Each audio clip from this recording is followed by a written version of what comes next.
Hello, everyone. Welcome to another episode of The Green Factor, a show where we talk about green design and the business of sustainability. I'm your host, Haris the Green Carpenter, and today we're going to be talking about decarbonizing Malaysia. With me today, we have our guest, Encik Azlan from Greensteps. Hi, Azlan. Hello, Harith. Good to see you again. So just to share a little bit about to the audience, me and Chazan is in the same circle for a few years already. We know about each other, but we haven't really have the opportunity to sit down and talk properly. So I'm happy that I managed to bring him in, and so that he can also share a lot of his story and journey, because he has been in the scene for quite some time. Later, I will let him introduce himself. But what is important about today's topic is there's a lot of talks about carbon neutrality, net zero carbon, and there's a lot of this jargon that recently started to go become bigger and bigger. So that's why today I want to touch on decarbonizing specifically. But before we go into that, I would like, for the benefit of our viewers and listeners, I would like to invite Azlan to just share a little bit about yourself and your journey. Thank you, Harith. Bismillah ar-Rahman ar-Rahim. And salam sejahtera to everyone. So, probably I started this journey around 2005, which makes me probably a veteran or grandfather. And it started because of, at that time, I don't know if you realize the Kyoto Protocol just started.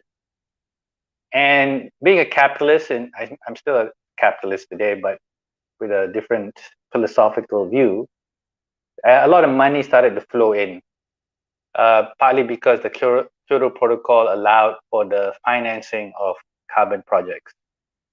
So we set up a few companies, my old partner, and we address the situation in palm oil. And we basically managed to raise some funds. We had offers from two of the funds at that time, two of the biggest funds, for about 100 million euro at that time. 100 million US from one, 100 million euro from the other, just to be correct. And we accepted the one that also provided us with equity. And because of the equity, we were able to basically start our programs and projects without coming up with any money ourselves, which we later found out was actually not a good thing either. So fast forward to about 2014, with the experience of how carbon markets work, I decided to explore the idea of developing the community angle. At that time, no one was looking at communities. Maybe only now, the last 1 or 2 years.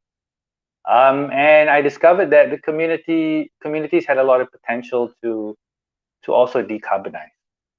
And recently, in 2022, I was asked by DBKL to become the deputy chairman of a committee called Smart Communities Segambut, where we basically target urban situations, especially when it comes to waste management as well as active mobility. So here we are today, fast forward to September, and I'm working very closely with both DBKL and innovators and the community to start with some of the efforts in transitioning to a low carbon economy. I hope that's a sufficient intro. Yeah, it's good. It's good. It's short and packed. So Yeah. yeah, I think like you've been in the industry for quite some time, at least in the green segment, and of course you see a lot of issues, whether it's the from the government and all that. So before we go into decarbonizing, I just want to ask you about the difference between last time when you started and now in terms of either awareness or support from agencies, government, or even the public. No, that's actually a very good question. Actually, the Malaysian government and corporations in general, especially the large ones, they know about this climate change related things in 2005, uh, especially the palm oil sector. So it's not a mystery to them. So the difference is always about money. So in 2005, when the carbon markets open up for clean development mechanism, like I mentioned earlier, I mean, with a idea, we are able to get commitments of 100 million euro US from two of the largest organizations in the world. And it's not only us. So literally everyone that was in the palm oil sector all had money offered to them. And in fact, at that time, the company Golden Hope was the one who devised the methodology that we use to set up our projects. So again, so Golden Hope has been looking at this issue since early 2000, maybe before that. So, so the difference is always money. So if there's no attempt to monetize carbon, then everyone is just go into a dormant state, like microbes, So, if microbes are not given the access to your blood, to your respiratory system, like viruses, then they'll just sit dormant and wait until the right time comes. So now there's a lot of talk, a lot more talk, a lot more in the media, but without any way of monetizing carbon, putting a price to it, then everyone is just sitting in a dormant state and waiting for change, except for some of those who are more tapped into the global situation. And there's already a movement to put board of directors led by a climate governance initiative, a WEF entity. So there is some pressure for board of directors to have a climate strategy. So many of you are in LinkedIn. So one of the first things I noticed is most of the jobs for sustainability are related to reporting and with corporates. So Yeah, it's I don't know if increasing, right? I know it's a lot of There's a lot. jobs, and in my LinkedIn, I get like 10, of the jobs on my LinkedIn asking me to apply. So I'm like, okay lah, you know. So Yeah, I think yeah, that's it's that. a new That segment. yeah, yeah. So there's I no think myth lah. There's no myth about climate change lah for at least the large corporations. Correct. I think for myself as well, because we have been doing it, I think more than a decade right now. Last time, 2012, sustainability, especially in furniture, is like something unheard of. Is something really new. And even ourselves, because we make a lot of furniture and product using recycled wood, there's a lot of misconception. Is it dirty or is it strong enough? Those kind of thing. But after a while, it becomes embedded in our ecosystem as well because of the I see now. One of it is because of the hipster cafe movement. So a lot of these shops, they start to use recycle interior, furniture and all that. So it's now becoming quite big on its own. And it's good. It's good progress lah. At least that is in terms of my side, and also the industry. Last time when I talked to industry, just to share with you, our timber industry is one of the largest in the world, Malaysia.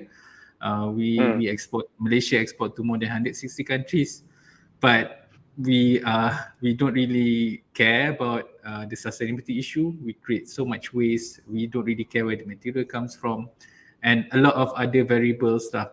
When I say to that last time to them, we are one of the best in the world. Why why are you telling me that something is wrong? This kind of thing lah. So it was really defensive at that time. But now they invite me to give talks to industry and all that about sustainability, which is good. but there's a Yeah. very stark differences between now and then. Mm, So yeah. I think let's go more into the topic right now, decarbonizing. So what is decarbonizing? Okay, so when you asked me to do this, there's actually several versions. So the version, let's call it modern society, modern industrial society, basically is to to reduce the amount of greenhouse gases. Um, and there are several, like for example, carbon dioxide is the main one. Then there's methane, and there's sulfur dioxide, and uh, I forgot the actual term. And then the fluorocarbons that's involved in industrial processes. So basically, as far as the modern world is concerned, and the attempts of the United Nations and all the countries and all the corporations in the world is to basically find ways to reduce carbon. So, for example, an electric vehicle on average will reduce carbon by 20%. So depend on what report you read. So if you were to replace like for like, then instead of polluting 100%, you pollute 80%. um, and then there's a lot of then there's also the definition by the people that I also work closely with, which is permaculture. So the permaculture definition of decarbonizing is to balance carbon flow. So basically, the principles of permaculture and natural farming is that the energy flow it is not created or destroyed. So if you want to use the sun's energy, then you design a situation where you have plants, you have diversity of plants, and this will absorb the energy from the sun. If you were to burn fossil fuels, then instead of those fuels going straight into the atmosphere, you could actually channel it into other systems and processes. So that is basically. There's also one more I would like to talk about, and that is Islam. So 2019 in Ramadan, I went through the whole Quran and actually mapped out all the verses.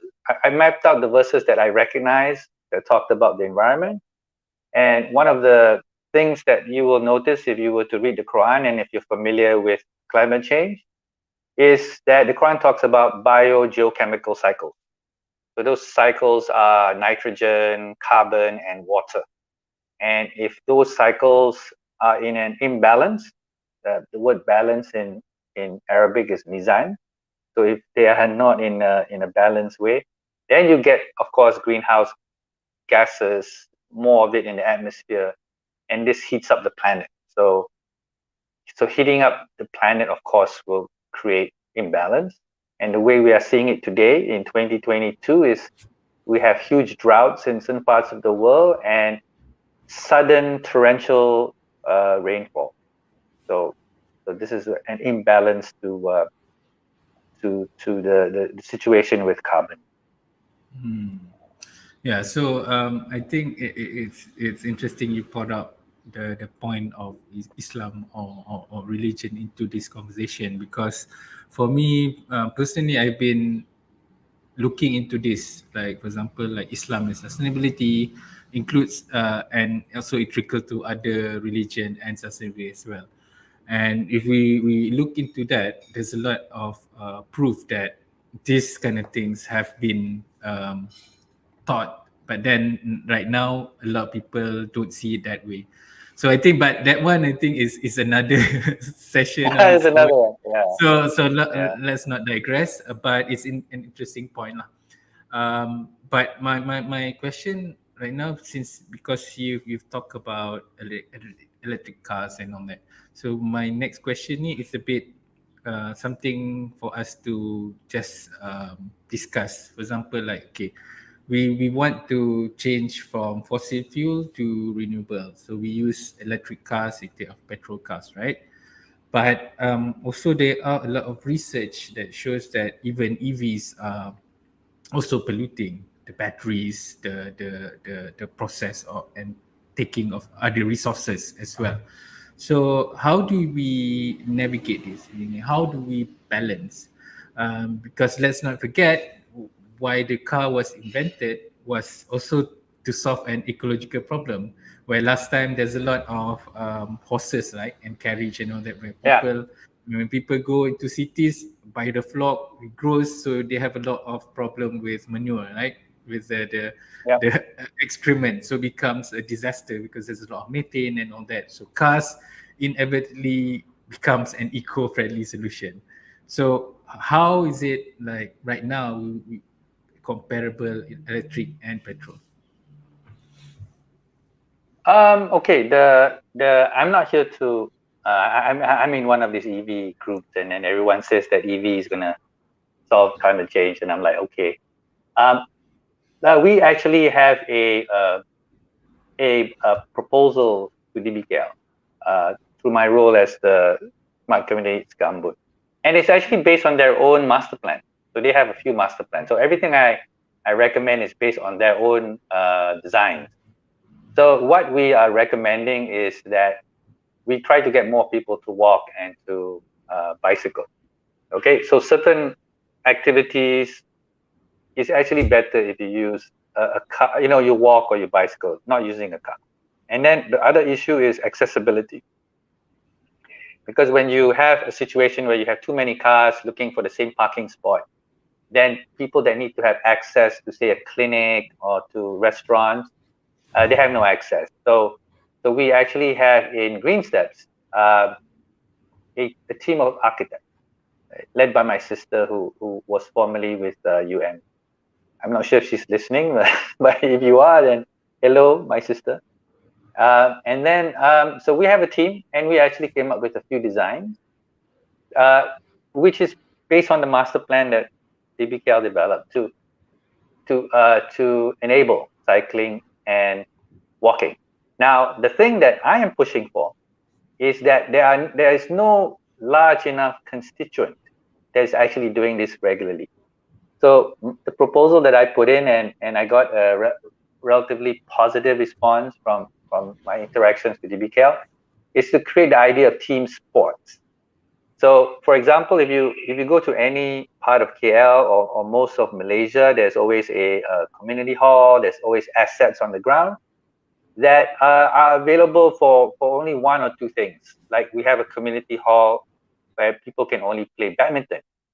But if you've seen indoor facilities in some of the international schools, you can actually play like 20 sports if you want. Basketball, netball, volleyball. So with a bit of retinkering of the spaces, you can actually encourage team sports. And when you encourage team sports or the facilities, then we can encourage a segment of society that moves regularly. So when they move regularly, students, for example, then you have that bicycle and walking layer in a community. And the feedback loop will be that there will be a demand for those areas to have bicycle lanes, better sidewalks, and so forth. So this is the proposal. I'm not saying we just started, but yeah, we've got a good reception from and Sport Science is also helping us with some of the things there as well. So yeah, that's so yeah, and cars are a fantastic tool, and there should be other tools like making cars, like sharing cars. So one of the ideas that I hope to introduce, we have a few ideas. One is EV conversion of old cars. So I have someone working with me on that. We're just waiting for the likes of JPJ to provide the authority. And then, so instead of a car ending up in scrap, so we can get all these old Mercedes, like myself, I have an old Volkswagen soft top. So hopefully we can convert these cars and they could be used in a community program. So yeah, cars are fine, but just make them more available and more efficient. Yeah. So in general, I think it's not just one technology would solve the problem. It needs to a lot of rethinking around it as well, right? So interesting, and I love the fact that we want to create movement, and we should connect with people that actually moves, like sports, right? So it makes Yeah. sense. So I love those kind of idea that, oh, makes sense. Like, you want people to move rather than start with people who doesn't really like to move. But better start with people who like to cycle or sports and all that. Yeah. So because they have the just a little bit push further, right? Yeah. Yeah. Yeah. Exactly. Yeah. So you don't go and redesign something where people don't want to move. A lot of the elderly actually have expressed to me that accessibility is more what they want, Understand. as opposed to like Understand. cycle. So maybe what we can have is like I mentioned, a community fleet. And of course, now you even have cars and buses that are driverless, so that becomes less of an issue. So we look at everything long term. It's not like, we know that technology is evolving. We know that mechanical things, electrical things are getting more efficient, and we transition.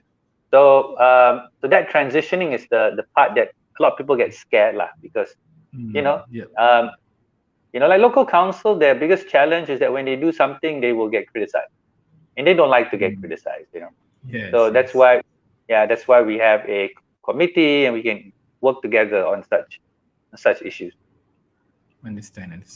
So I think back to the issue of carbonizing or decarbonizing, in term of, if we look at in term of businesses and all that, how will the, I don't know, new regulation of this movement of decarbonizing affects company? Okay. The First and foremost, I think companies in general, they are part of the whole fabric of society. So if a company, and by the way, companies, they okay, let's not call it companies, but legal entities where a company forms itself, like in a Sendirian Berhad or in a proprietorship and so forth, that one can change. Like I've been involved in legal entities but the first legal entity that employed me was a company called Arthur Anderson. And Arthur Anderson eventually had to break up because they were involved in a scandal with Enron in the mid to late 90s, I think. And the company actually no longer exists. It just became taken up by other legal entities. And the employees, the talent, was ended up in many different companies. They set up their own company. The local Arthur Anderson in Malaysia at that time became worked together with Data Prep, if I'm not mistaken. So I don't think it's a question. So just to be clear on companies, companies are legal entities, but the behavior of how we execute business, like when we offer a product and service, now that one requires people to start thinking about the use of materials, the amount of carbon that they use, and the way they are designed so that it can change. So the first thing that Greensteps is doing is we work very closely with people involved in waste. So that would be Alam Flora, and Alam Flora inherited a traditional way of collecting waste, and then they put it in a landfill. So over time, we all have learned that this is not a very efficient way of waste treatment. So we know this. Government of Malaysia knows this. Everyone knows this. So what do you do?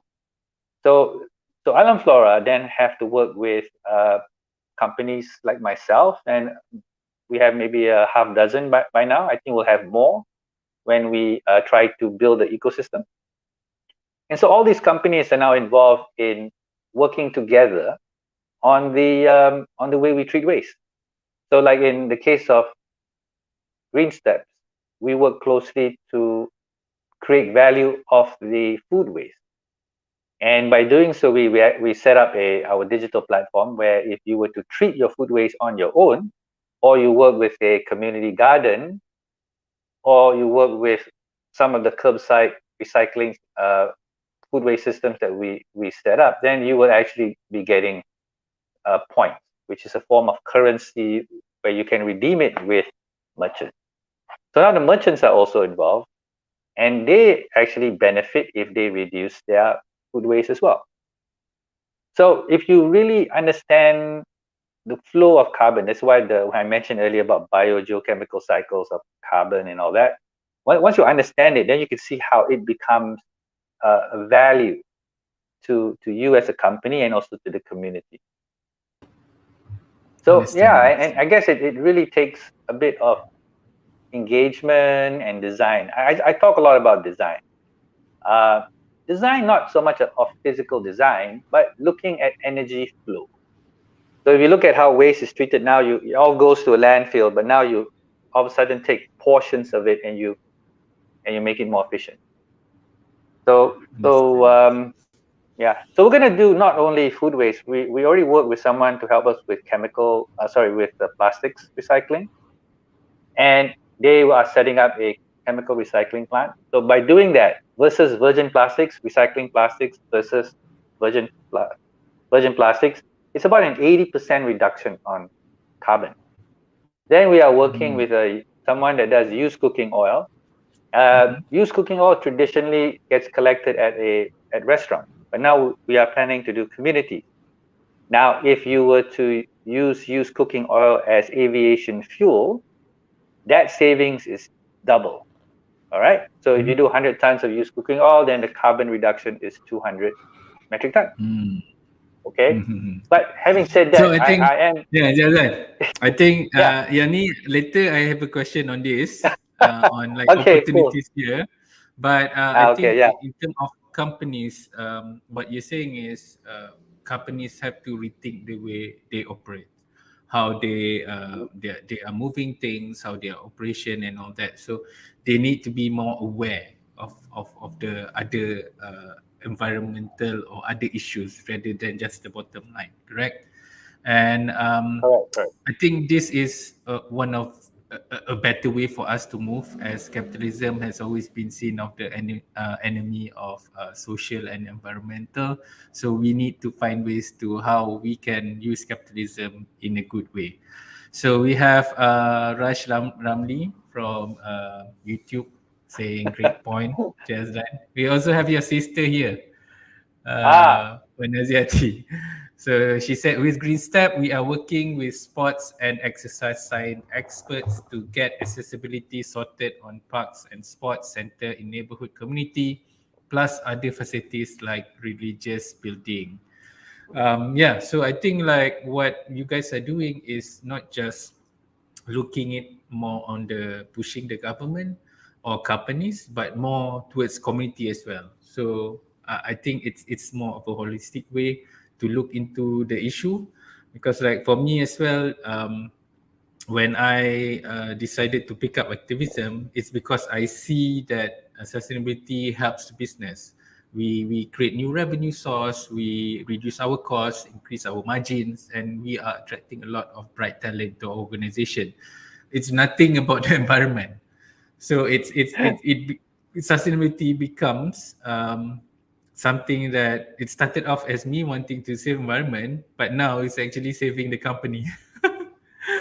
So Yeah. Yeah. yeah, so that's why I Yeah. pick up activism, but I choose where I my work where I work. I choose to focus less on the public, because there's a lot of people doing awareness there. We have NGOs, we have artists, and a lot of things. A lot of people are on that. So I see myself like, okay, I need to work. I focus my activism on businesses, because we want more businesses to adopt sustainability. And for me as practitioner, I speak their language. So it's easier for them to understand what they're coming, where I'm coming from, because their concern is my concern. So I think from your side as well, you are seeing more on community. So it's every part of the stakeholder need to be attend to. So Yeah. thank you for doing that lah, because especially community is very difficult to manage. So good for you guys lah. Okay, I think the next question is more on the opportunities, because like we are this kind of thing, like we used to talk about green. First is green, and then we talk about sustainability, and then circularity. Now we're talking about carbon. So there's a lot of this thing flying around that people think it's almost similar, but in terms of opportunity, I want for you to just share a little bit about, like, in this space of carbon and decarbonizing, where are the opportunities for business to look into? Yeah, there's a lot of jargon out there, especially net zero. I'm not here to say whether one is correct or not too correct. But whenever I have a chance to engage with business, I always talk about biogeochemical cycle. Like, for example, if you drive a car, right? So you put in petrol, and what comes out is uh, well, a lot of things, but a lot of greenhouse gases like carbon dioxide, sulfur. They call it SOx and NOx. So you can already see that a car, there's a whole industry called, automobile industry, like oil and gas industry. But you can already see that the behavior of ourselves together with industry is that we actually pollute. So EV is step in the right direction, but maybe what we should do better is redesigning urban space. And there's a lot of success stories, like cities like Copenhagen and Amsterdam, and there's talk about 15-minute cities and so forth. So it's not like we don't have examples. In fact, we have a lot. Like, for example, I was involved in focus groups with DBKL, and the consultants and representatives from local council actually visited the place. So it's not like they don't know what a low carbon city would look like. They wouldn't know that bicycle is important. So so NGOs and activists, if they continue to harp on this over and over again, and I'm in dozens of chat groups and I hear the same thing over and over again, to me it's just wasting time. So you yourself need to be the person who makes a change lah. So instead of, if there's a shop like 500 meters from you, then don't drive, just walk, or or bicycle. So these are the little things that I think individuals can do or businesses can do. Okay, I actually made some notes here. So the latest thing that's happening, that we have put a lot of focus on, and it's starting to be, we can see change happening, is that there is a commercial area in Taman Tun, which is Lorong Datuk Sulaiman 1 and Lorong Datuk Sulaiman 7. So for people who are not that familiar with Taman Tun but have been to Taman Tun, is the one that's next to the mosque. Okay, there's some houses and next to the mosque. So we are now running together with Alam Flora and our partners, zero waste zone, creating a zero waste zone. And the thing that is starting to happen, it took us a few months, but there is an NGO that is in that area, the Lorong Datuk Sulaiman area, called Persatuan Kebajikan Kesejahteraan PSS KL Kuala Lumpur Segambut, PSSS KL Segambut KL. So they're an NGO, and they just wrote a letter to me and also to DBKL to take a portion of some of the common areas and to develop an edible garden. Okay, but I told them there's only one condition when you do it: you have to be inclusive. You can't just do a garden for yourself. So inclusive means that you have to work with the merchant. Okay, so so we're going to start with this, connecting with the merchants. Why? Because some of the inputs for composting are coming from the merchant, like the used coffee grounds and so forth. So they are contributing that. So it's a way of getting free compost. You don't have to buy it; you just make it there. And then Alam Flora is giving the dry leaf. So we have the dry leaves and the used coffee grounds, and you have compost. Immediately, you can already start your edible garden. Maybe you need to get some seeds and so forth. So that's an element that's happening. And just recently, one of the people that we work very closely with, Artisan Rose. Okay, Artisan Rose is the second cafe that was set up in Taman Tun. They are setting up a chocolate factory in one of the shops. So I know this person very well. I know the manager there, and she makes and they make natural chocolate. Okay, so the cocoa is from Perak or Pahang, and her ingredients are only two things: cocoa and cane sugar. That's it. 70% dark. So it's also healthy. So she's going to come up with a cocoa shop. And so in that particular space, we now have 23 eateries. Okay. So the eateries are now dominating that particular space. So now we have already gotten at least 20 or 30% of them to already participate. And soon we're going to get 100% of them to participate in our zero waste zone mechanism. Now, the thing that's going to be very interesting is that she has agreed, and her name is Nona, and she has agreed, together with another person, Shan, who is the owner of Dusun. These are businesses that we are going to reimagine that area. Okay? So, and I told her, I said, look, to reimagine the area, you guys have to organize yourselves and go to DBKL and say, look, the parking should be like this. Our back lane should be like that. Our waste should be treated in a way that is efficient. So now I'm actually a bit excited now, because after like talking, nudging, 7 years of doing this, you imagine that the community is starting to take leadership. That's what I want. I don't want to be doing this forever. So now the leadership is coming from the business to start looking at reducing their waste and making the area more accessible to the community. So I think this is a stroke of good fortune, that we have these leaders now in a community, and they could be an example for any business commercial area, especially on the F&B side.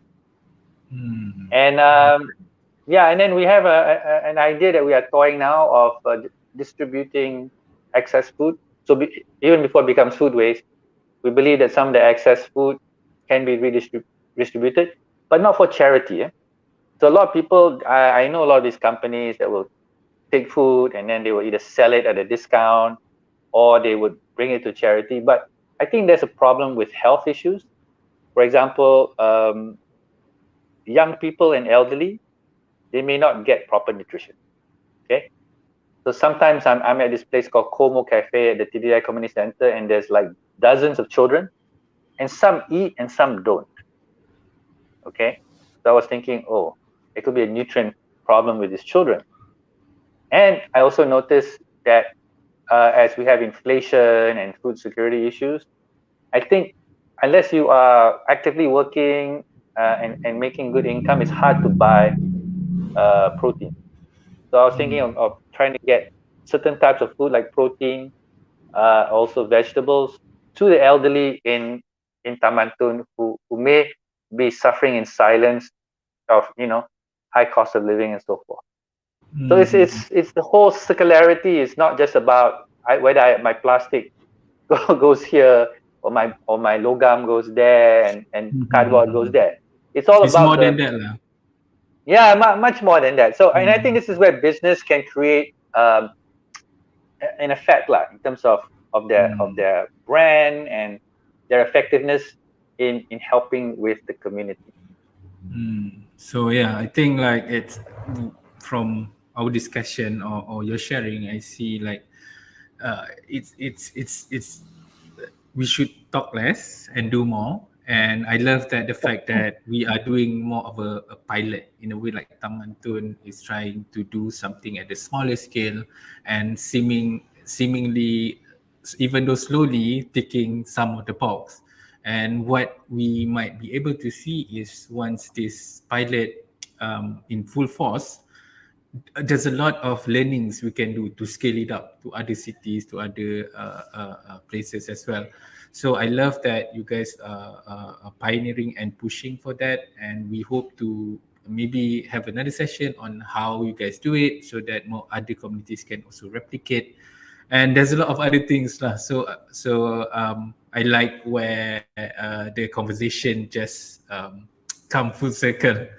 And we are seeing other like community benefit, government benefit, even companies benefit. So it's quite an awesome news to be hearing lah. Especially because when we talk about sustainability, if you Google, it's mostly about Western countries and Western businesses. So now we have like local example that we can share to local people. So now we don't have the they European, of course, they can do. Now we have our neighborhood, next door neighborhood, are able to do. What's more your excuse, right? So yeah, we are at the end of the show. Thank you, Azlan, for coming in and sharing your story, and thank you, our viewers and listeners, for spending your time with us. If you like this episode, please share it. To continue learning, subscribe to our YouTube page, The Green Factor. For content and updates, follow me on LinkedIn, Instagram, and TikTok. For Azlan, you can connect with him on LinkedIn, Azlan Yaacob, or you can look at their work, IG, Instagram, Greenstep Malaysia. So thank you very much again. See you next week, and as always, have a green week ahead. Bye bye, guys. Thank you. Bye bye. Assalamualaikum.